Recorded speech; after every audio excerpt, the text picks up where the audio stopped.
Hola, el día de hoy presentaré Villar Orman Quine y la epistemología naturalizada. Para la actual presentación me estaré basando principalmente en el libro de Orman Quine acerca del conocimiento científico y otros dogmas, específicamente en el capítulo 6. También, como es mi costumbre, estaré tomando muchas ideas de la Enciclopedia de Filosofía de Stanford.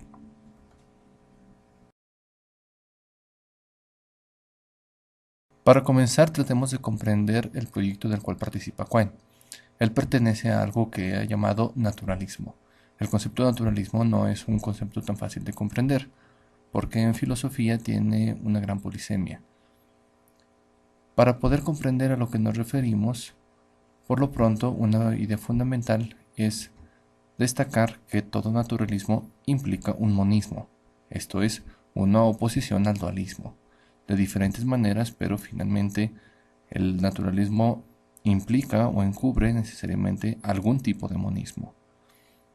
Es decir, considerar que existe una sola naturaleza, una sola forma, una sola concepción y que definitivamente no da ninguna entrada a formas dualistas. Tampoco se confunda aquí el concepto de naturalismo con el uso que se le da, por ejemplo, en el naturalismo literario, en el naturalismo pictórico, que lo que tratan de hacer estos movimientos artísticos es tratar de ilustrar una imagen de la naturaleza o apegarse precisamente a las formas de la naturaleza. Cuando hablamos de naturalismo en filosofía, estamos hablando, como habíamos dicho anteriormente, más específicamente de una concepción ya sea del mundo o del conocimiento de corte monista. Es así pues que tenemos diferentes tipos de naturalismos. Por ejemplo, el naturalismo ontológico, el naturalismo que encubre el fisicalismo y finalmente la epistemología naturalizada, que es un proyecto del cual participan autores sí como Orman Quine, pero también autores como Ernest Nagel, entre otros. El naturalismo ontológico sería, por ejemplo, el de Baruch Spinoza. Un naturalismo ontológico nos diría que existe una sola naturaleza manifiesta en el mundo y que no pueden haber diversidades de tipos de objetos, como si lo haría, por ejemplo, Descartes. Descartes nos dice que existen cosas extensas y cosas pensantes, mientras que Spinoza defiende lo que se ha llamado un panteísmo, es decir, que todo lo existente pertenece a una sola naturaleza, es decir, a la naturaleza de Dios. No solamente que Dios está en todas partes, sino que Dios es, de hecho, todas partes, es la naturaleza misma. Habría otro tipo de naturalismo que es el que se puede deducir del fisicalismo. El fisicalismo que fue uno de los proyectos más defendidos por el Círculo de Viena. El fisicalismo partiría del supuesto no solamente de que lo único existente son los objetos físicos, sino que además el único conocimiento válido, el único conocimiento que puede ser considerado legítimamente conocimiento, es el conocimiento de la física. Por lo tanto, para poder desarrollar conocimientos efectivos, el resto de las ciencias tendrían que parecerse lo más posible a la física o trabajar de la manera más parecida de la física. Todos aquellos conocimientos que no lleven una continuidad con las explicaciones de la física serían conocimientos meramente metafísicos y que no tendrían un valor efectivo como verdaderos, o que por lo menos serían sospechosos.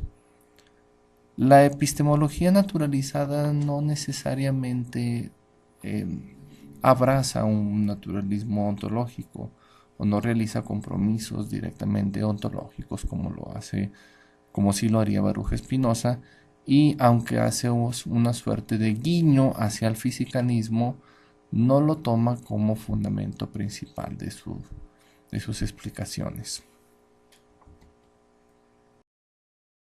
Pero el naturalismo de Hermann Quine es un poco diferente al anterior. Por un lado, Hermann Quine no asume el monismo ontológico, o al menos no directamente. Únicamente lo toma como consecuencia del tipo de entidades que son los que identifica la ciencia, mas no implica necesariamente que sea el único tipo de entidades que tengan que existir, sino que es el único tipo de entidades que nosotros somos capaces de identificar. Eso implica una sutileza, pero una implicación muy importante. Por otro lado, el naturalismo de Orman Quine no asume directamente tampoco el fisicalismo, aunque hasta cierta medida lo abraza. Tampoco lo asume necesariamente como condición para su sistema y para sus implicaciones. El fisicalismo es solamente una consecuencia de los esfuerzos de la ciencia para integrarse, pero aún así, Orman Quine lo pone hasta cierto punto en tela de juicio. ¿En qué consiste pues el naturalismo de Orman Quine? Básicamente en el desdibujamiento de la frontera entre ciencia y filosofía. Es decir, que no existe una duplicidad en las metodologías para el conocimiento. Únicamente existe una sola metodología, y esto es la metodología que nos proporciona la ciencia. La filosofía vendría a ser una especie de resultado de cierta sutileza o ciertas variaciones del conocimiento científico. Y es que la filosofía coiniana pone un especial énfasis en el problema de la fuente del conocimiento.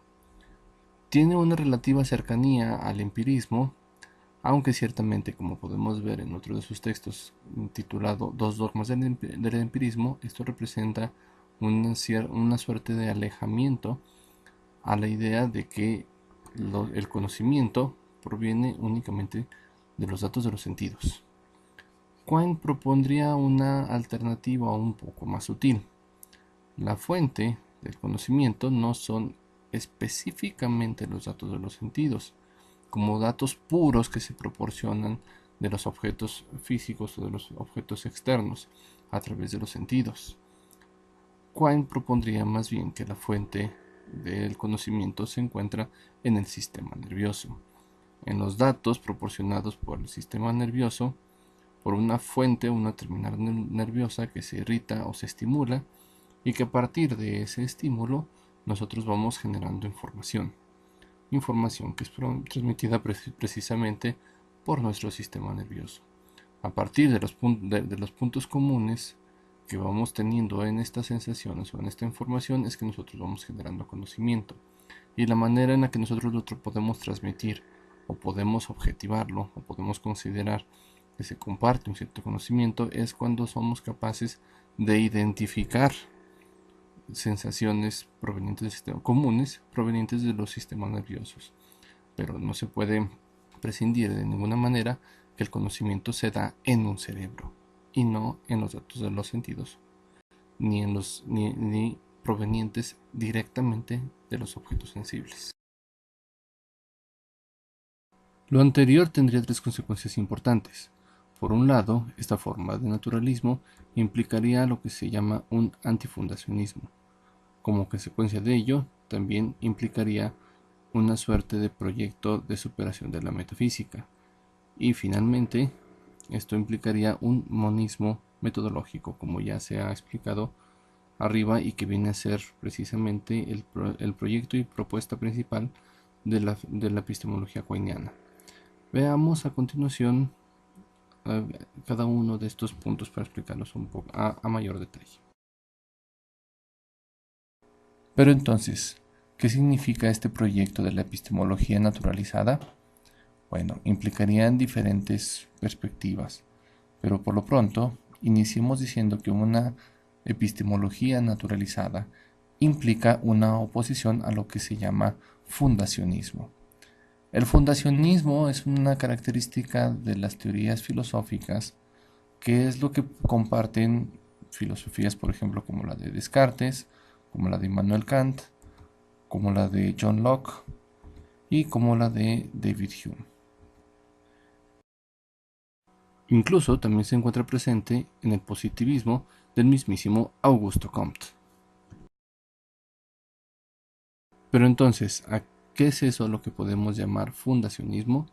básicamente se refiere a una propiedad con la que cuentan algunas teorías filosóficas, en donde uno identifica una verdad que es autoevidente y que no requiere ninguna comprobación o ninguna otra razón suficiente para poder aceptarla. Y no solamente eso, sino que además identificamos a esta verdad como el fundamento y el soporte de de cualquier otro conocimiento que nosotros podamos proponer. Diferentes proyectos filosóficos han sido fundacionistas o teorías filosóficas han sido fundacionistas e identifican en diferentes puntos o en diferentes conocimientos esta base o este fundamento para el conocimiento, ya sea que lo identifiquen en las ideas claras y distintas, en los datos de los sentidos, en las impresiones sensibles, en los juicios sintéticos a priori, o en la matemática y en los objetos físicos. Cada uno de los proyectos de Descartes, de los empiristas, de Kant, de Comte son fundacionistas porque consideran que existe esa verdad, ese fundamento último del conocimiento que puede darnos completa certeza y de la cual no podemos dudar, y que eso nos haría caminar en nuestra ciencia sobre un terreno sólido y firme. Básicamente es un proyecto que trata de blindarse contra todo tipo de escepticismo. Es así entonces que la filosofía quiniana implica un antifundacionismo, es decir, Quine no identifica ninguna verdad que pueda ser autoevidente y que sea completamente indubitable. Quine considera que como los únicos recursos que tenemos para el conocimiento son precisamente las irritaciones de nuestras terminales nerviosas, estos datos de las terminales nerviosas no son tampoco completamente indubitables.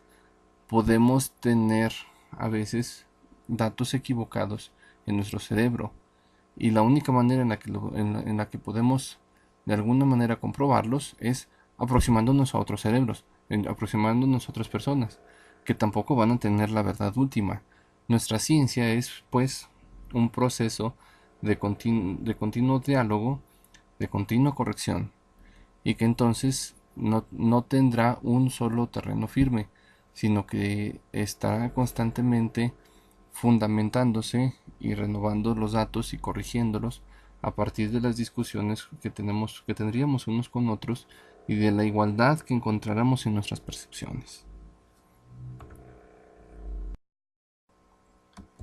La filosofía goiniana también implica una superación de la metafísica, es consecuencia de la implicación anterior.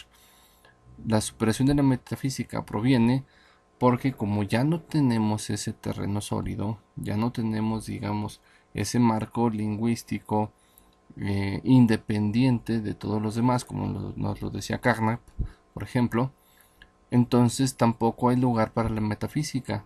No hay terreno para un conocimiento más allá más allá de nuestra propia experiencia o más allá de los datos de nuestro sistema nervioso.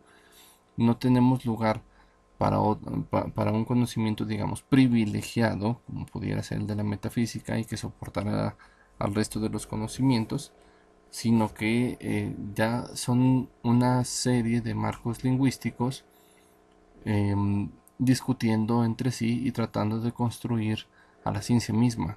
Mas no hay esa ciencia de las ciencias o esa filosofía primera, como la llamaba Aristóteles, que permita darle soporte a todo lo demás. La superación de la metafísica es de hecho una característica muy propia de todo el siglo XX. Prácticamente existen versiones distintas de intentos de superación de la metafísica y el proyecto de Quine no es la excepción. Finalmente, la propuesta de Quine va dirigida al monismo metodológico. Si bien Quine no está proponiendo que la física sea la que proporcione el modelo para todo, lo que sí nos está diciendo Quine es que no hay diversidad en los métodos, no hay dualidad o diversidad en los métodos de la ciencia. La ciencia, aunque tenga diferentes mecanismos para llegar al conocimiento, es de todas maneras una sola.